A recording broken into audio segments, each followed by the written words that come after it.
और धर्म के लिए ये बैल है, इसके 4 टांगे हैं। गौ माता को कहते हैं भागवत में धरणी धरणी रोपणी माता। ये गौ, ये धरणी गौ माता का रूप बना करके खड़ी हो गई धरती पर। धरणी रोपणी माता यशोदानंददायिनी। ये धरती तो गौ माता है। गौ माता आंखों से आंसू बहाने लगी और अपने राजा इंद्र को कहने लगी, धिक्कार है राजा तेरे लिए, तेरे देवताओं के लिए धिक्कार है, मेरे पे अत्याचार हो रहा है। इंद्रादि देवता कहते मां ऐसा करते हैं, पिताजी के घर में चलते हैं। कौन पिताजी? ब्रह्मा जी के यहाँ। सारे देवी देवता गौ माता को लेकर ठुमक ठुमक ठुमक कहाँ चले? ब्रह्म देवता के घर में। और सब को इसको टाइट हो रखा। ब्रह्म देवता के घर में ब्रह्मा जी हंस के वाहन में विराजमान थे। उनके 4 मुख थे। कितने मुख थे? 4। वेदों का वाचन कर रहे थे हंस के वाहन में बैठे हुए ब्रह्मा जी। इतने में गौ माता द्वार पर पहुंच गई।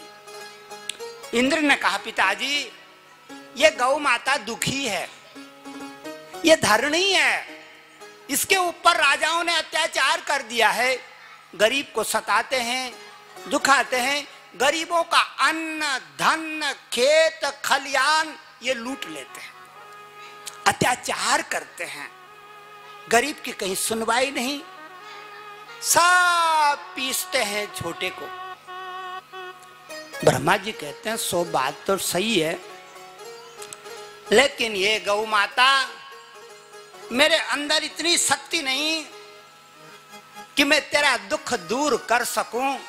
ऐसा करते हैं, चलते हैं कैलाश के धाम में, वहां विराजते हैं जगत गुरु कलंदरे। वहां विराजते हैं सत्याम शिवाम सुंदराम। वहां विराजते हैं विद्याओं के जानकार भगवान शंकरे। ये भगवान शंकर कलंदर हैं, विद्याओं के जानकार हैं। ब्रह्मा जी कहते हैं उनसे उपाय पूछेंगे, ए गौ माता तेरे आंसू पोंछने का। सब ढोल बजाते बजाते नगाड़ा बजाते बजाते कैलाश पे चले गए। कैलाश की तो लीला ही न्यारी है, कैलाश का तो रंग रूप ही न्यारा है। कैलाश में क्या हो रहा है मेरी बहनों? भगवान शंकर स्फटिक शिला में बैठे हुए हैं। कहां बैठे हैं? स्फटिक शिला में। सामने भक्तों का जमावाड़ा, और भक्त भी कैसे? हर तरह का भक्त। किसी की एक टांग नहीं, किसी का एक हाथ नहीं, किसी की एक आंख नहीं, किसी का एक कान नहीं, कोई कैसा कोई कैसा कोई कैसा कोई, सब बैठे हैं। और भगवान शंकर अपने भक्तों को सोमरस का पान करवावे। सोमरस वितरण हो रहा। सोमरस जानती हो? हमारी बहनें सोच रही होंगी सोमरस वो है, वो तो नकली सोमरस है, वो असली सोमरस नहीं है। हमारी बहनों का आदमी पीता ना, पी के कोने पे पड़ा रहता है। किसी ने पूछा भाई क्या पिया? सोमरस पिया।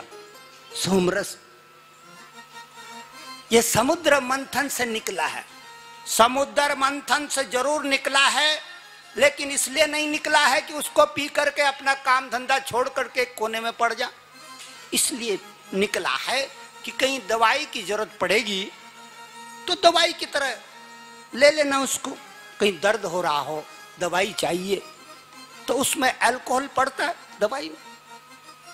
ये थोड़ी पूरा ही पी करके वो दवाई की पूरी बोतल अगर कोई पिएगा तो सुधार तो नहीं होने का, नुकसान ज्यादा हो जाएगा।